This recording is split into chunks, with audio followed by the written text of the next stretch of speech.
Hello students, आज हम हमारे 10वीं क्लास का विज्ञान का पाठ है जीव जनन कैसे करते हैं, उसका नया टॉपिक स्टडी करेंगे। इससे पहले ये टॉपिक में हम पढ़ रहे थे कायिक प्रवर्धन होता क्या है। मैंने आपको बताया था कि जब पौधों के कायिक भाग से हम नया पौधा प्राप्त करते हैं उसे हम कायिक प्रवर्धन कहते हैं। कायिक भाग में जड़ है, तना है और पत्ता है।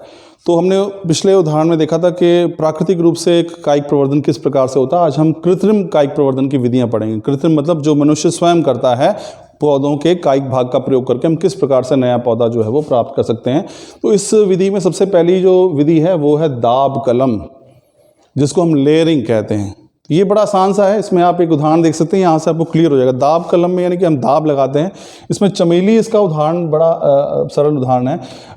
ये इसकी जो टहनी होती है, जो तना होता है, काफ़ी लंबा होता है चमेली का। तो आप क्या करेंगे, उसको कुछ हिस्से को जो है थोड़ा सा कट लगाकर यहाँ पे और उस टहनी को, और उसको आप मिट्टी में दबा देते हैं और फिर बाकी हिस्सा जो है बाहर निकाल देंगे।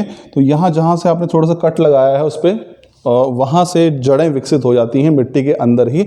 बाद में आप क्या करेंगे, तो इसमें अगर आप देखोगे पूरी विधि किस प्रकार से काम कर रही है। यहाँ पे अगर आप देखेंगे तो आप क्या कर रहे हैं, ये पूरी एक टहनी थी, इसमें छोटा सा यहाँ पे कट लगा दिया और इसको मिट्टी में नीचे दबा दिया। ये मिट्टी है ऊपर, जिसको आपने इसे कवर कर दिया मिट्टी से। तो यहाँ पे जहाँ पे आपने कट लगाया था, कुछ समय पश्चात मिट्टी के अंदर ही वहाँ पे जड़ें या फिर मूल का निर्माण शुरू हो जाएगा।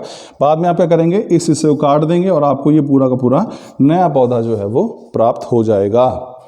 इसका उदाहरण है चमेली का पौधा। तो चमेली में अगर आप नया पौधा प्राप्त करना चाहते हैं तो इसी प्रकार से कर सकते हैं। अंगूर भी इसका उदाहरण है। अंगूर में भी आप दाब कलम लगाकर जो है नया पौधा प्राप्त कर सकते हैं। तो क्या है विधि, आप देखिए ज़रा, इसमें मैंने आपको क्या समझाया।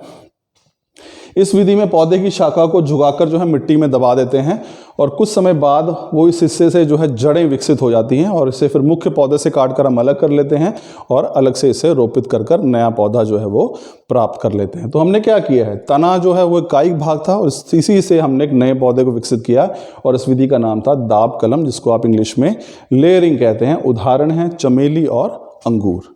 आई एम श्योर स्टूडेंट्स के आपको ये विधि समझ में आई होगी कि दाब कलम लगाना किसे कहते हैं। Thank you.